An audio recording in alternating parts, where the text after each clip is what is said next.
তো আমার 2-3 দিন ধরে খুব শরীর খারাপ, যার জন্য আমি ভিডিও করতে পারিনি। তোমরা হয়তো চোখ মুখে দেখতেই পাচ্ছ, একটু শ্বাসকষ্ট হচ্ছে, কথা বলতে অসুবিধা হচ্ছে। তোমরা ভিডিওটা একটু ম্যানেজ করে নাও।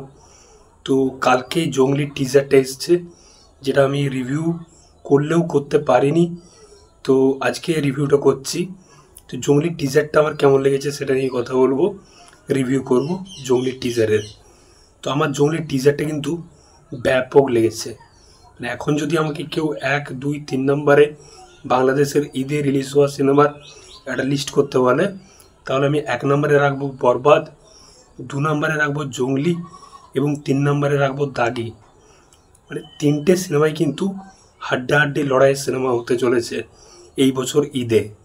এবং জঙ্গলির টিজারে সিয়াম আহমেদের যে পারফরমেন্স হতে চলেছে, মানে আমরা কোনোদিন সিয়াম আহমেদকে এরকম আবতারে দেখিনি।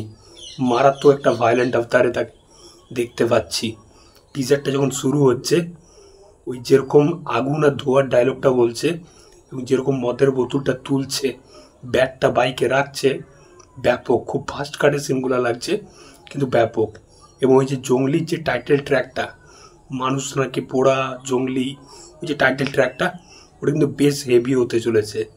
এবং সিয়াম আহমেদ, তাকে যেরকম লাগছে, ওই আওলা ঝাওলা চুল, ওই দাড়ি, ব্যাপক।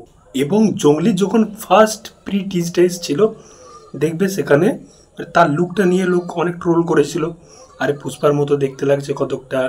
তারপর ওই যে মেয়েটার মানে দিঘির পোস্টারে যখন প্যাচাপ করছিল, তখন বলছিল যে কবির সিংয়ের মতো আব্বা অ্যাটিটিউড। তো সেটাকেই কিন্তু ডিরেক্টর ট্রোলটাকে নিয়েছে, তারপর সেটাকে ডায়লগে রূপান্তরিত করে দিয়েছে এই টিজারটার মধ্যে। ওই যে বলছে পুষ্পা না, কবির সিং, হ্যাঁ জঙ্গলি। তারপর যেরকম অ্যাকশন সিকোয়েন্স হচ্ছে, সত্যি সিয়াম আহমেদের এটা বেস্ট পারফরমেন্স হতে চলেছে। এখনও পর্যন্ত সিয়াম আহমেদ যত সিনেমাই করেছে, আমি সব সিনেমা দেখিনি, কিন্তু আমার মনে হয় এই সিনেমাটা কিন্তু, মানে সিনেমা যাই হোক, পারফরমেন্স কিন্তু হেভি থাকবে সিয়াম আহমেদের, এটুকু বুঝতে পারছি।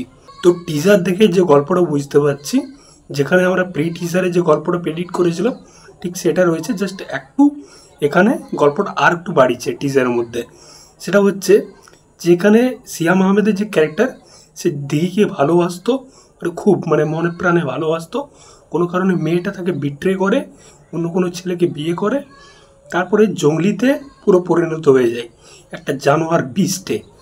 তারপর সেই এক্সের মেয়ে হয়তো কোনো কারণে তার লাইফে আসে, এবং ওই বাচ্চা মেয়েটির উপর অ্যাটাক হওয়ার চান্স আছে। কেউ হয়তো তাকে মারতে চায়, তো এই জঙ্গলির ক্যারেক্টারটা তাকে বাঁচাতে চাইছে। আর কোনো কারণে হয়তো তার মনে হচ্ছে যে আমারই আমারই ভালোবাসার নিদর্শন তাকে হয়তো বাঁচায়, এরকম একটা মানে কিছু একটা স্টোরি থাকবে, যেটা বুঝতে পারা যাচ্ছে।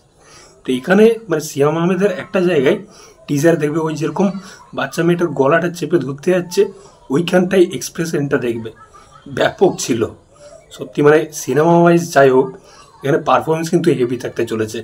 পুরো ব্যাকগ্রাউন্ড মিউজিক ব্যাপক ছিল ভাই, সত্যি সলিড ছিল। এবং তার ওই যে একটা ব্যাট রয়েছে, হয়তো কলেজ লাইফে সে ক্রিকেটার ছিল, ক্রিকেট পছন্দ করতো, তার হয়তো পছন্দের ব্যাট ছিল এটা, তো এখনও সে ব্যাটটা রেখে দিয়েছে। ওই দেখবে বাইকের সাইড কিন্তু ব্যাটটা থাকছে।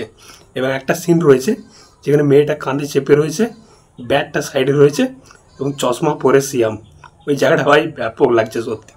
তো ওভারঅল আমার টিজারটা কিন্তু হেভি লেগেছে, ব্যাপক লেগেছে সত্যি। এই সিনেমাটা কিন্তু ঈদে একদম হাড্ডাহাড্ডি লড়াই করার মতো ক্ষমতা রাখে সত্যি। এই যে ডিরেক্টর রহিম, তার আমি আগে কোনো কাজ দেখিনি, কিন্তু এই টিজারটা দেখে বলবো ভাই এটা সলিড সিনেমা হবে। তো যাই হোক, মানে আমার একটু অসুবিধা হচ্ছে কথা বলতে। তো তোমাদের টিজারটা কেমন কী লেগেছে অবশ্যই জানিও। চললাম, আবার দেখা হচ্ছে পরের ভিডিওতে। চ্যানেলে নতুন হয়ে থাকলে অবশ্যই সাবস্ক্রাইব করে যাও বস। ঠিক আছে।